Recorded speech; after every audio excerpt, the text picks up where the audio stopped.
Looking back, I'd say I had a pretty enjoyable childhood. Nothing bad ever happened to me.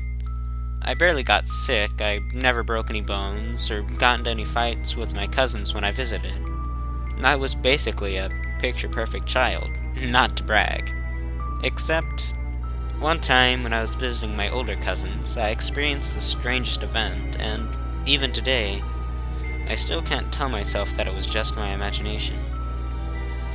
I was probably 6 years old at the time, but I still remember everything about that night like it was yesterday. I was climbing trees with my cousins most of the day, and when it got dark, we went inside. My aunt and uncle went out for dinner, so it was just us left in the old house. And then, I suggested it. Let's play hide and seek. Sometimes I wonder how it would have been if I hadn't suggested that. Either way, it was Alex's turn to be first because he lost at rock, paper, scissors, and Ray and I scattered to find a hiding place.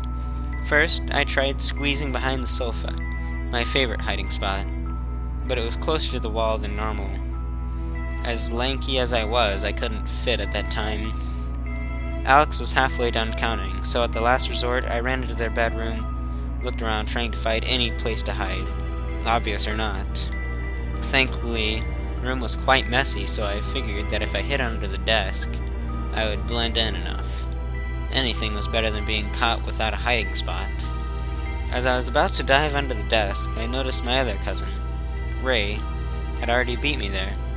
I could see some of her long, dark hair peeking out from beneath the blanket she was hiding under. Alex was almost done counting, so I had no choice but to join Ray. I said to let me under the blanket with her, but when I reached out to pull some of it over me, she scooted away. I scooted closer and reached out again, whispering a really long "please," but she jerked away to completely avoid my touch. Fine, I thought. I guess it's fair anyway, since she was here before me. It makes sense for me to be the one to be caught first. I teasingly whispered that I could see her hair anyways, and she rustled around the blanket trying to cover it, not succeeding.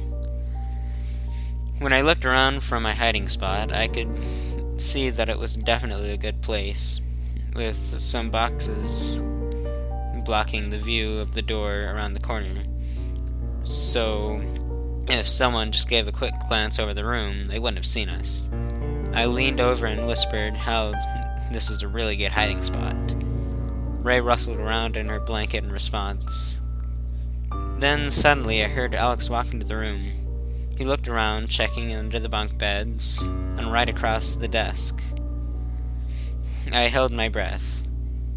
He got up and walked to the closet, checking in there, before going back out of the room.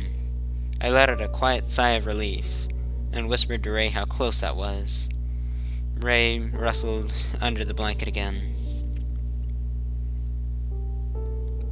From outside the room, I heard both Alex and Ray shout the traditional "Ollie, Ollie, oxen free" from the other room, so I started to get up, not proud of having lost hide and seek, and said, "Come on," to Ray, but she didn't move from under the blanket. That's when I realized that I had heard both of my cousins call for me to come out. I backtracked in my mind to realize that only my two cousins and I were home. Panic fell over me as I ran to the other room as fast as I could, and saw both my cousins standing right there.